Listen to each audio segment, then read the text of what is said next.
know, something must be wrong when almost every single song has sex as its basis.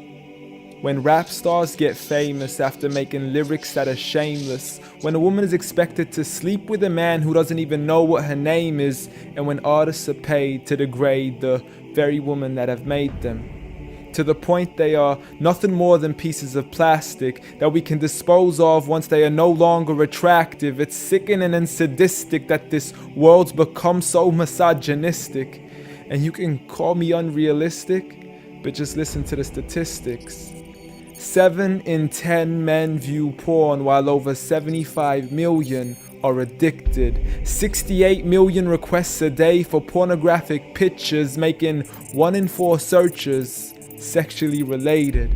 It's like nobody even knew she existed until she got naked, degraded and abused over and over again just to gain millions of views. It's a shame we've subdued to a definition of beauty which is so misconstrued, as we judge each other's looks off of Facebook likes, Instagram pictures to filter off what we really look like. See, we are so obsessed with our outside, we have slowly lost sight of who we really are in real life. I mean, it's sad to see so many teens lose their self-esteem.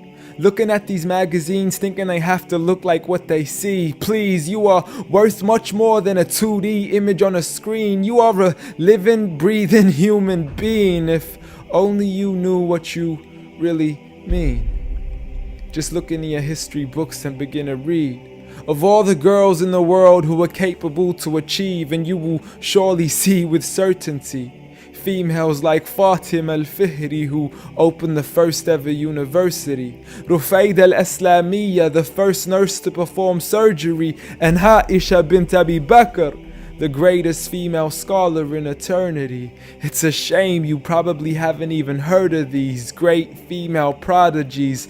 Honestly, we don't need to give up our modesty in order to be successful, for you are worth much more than a commodity that is sexual. You have so much more potential if only you knew your worth. You could be like the greatest of all women to have walked this earth, like Mary, the mother of Jesus, chosen by Allah to be an example for the believers, a woman who stood strong even when she was abused, falsely accused and ridiculed for things she'd never ever do, so it didn't really matter when there was nobody else beside her, for she knew that God was Ar-Razzaq and her ultimate provider, and she had a trust in Him alone. Just like Asiya, the wife of Fir'aun, a woman who was brave and courageous, stood up for what was right and didn't let anybody change this, a woman who was fearless and laughed in the face of death, for she gave up the riches of this life for a palace in the next.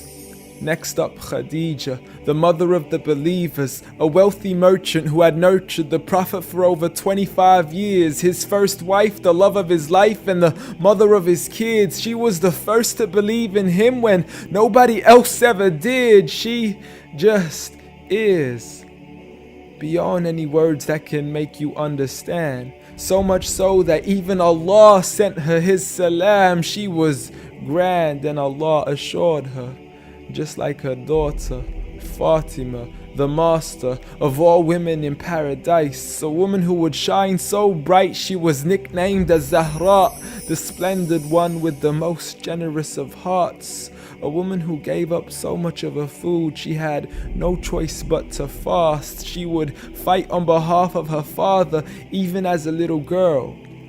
And such are the examples of the greatest woman in the entire world.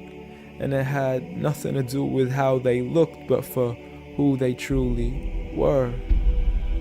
So ignore the standard of success defined by society, when God has said that the best of mankind are those who have piety, regardless of your shape, your color, or your race. For God does not look at your bodies, nor does He look at your face. Rather, He looks towards your heart and checks your faith. So at the end of the day, it doesn't matter what the people say or who they think you are, when you could be like the greatest of all women in the eyes of Allah.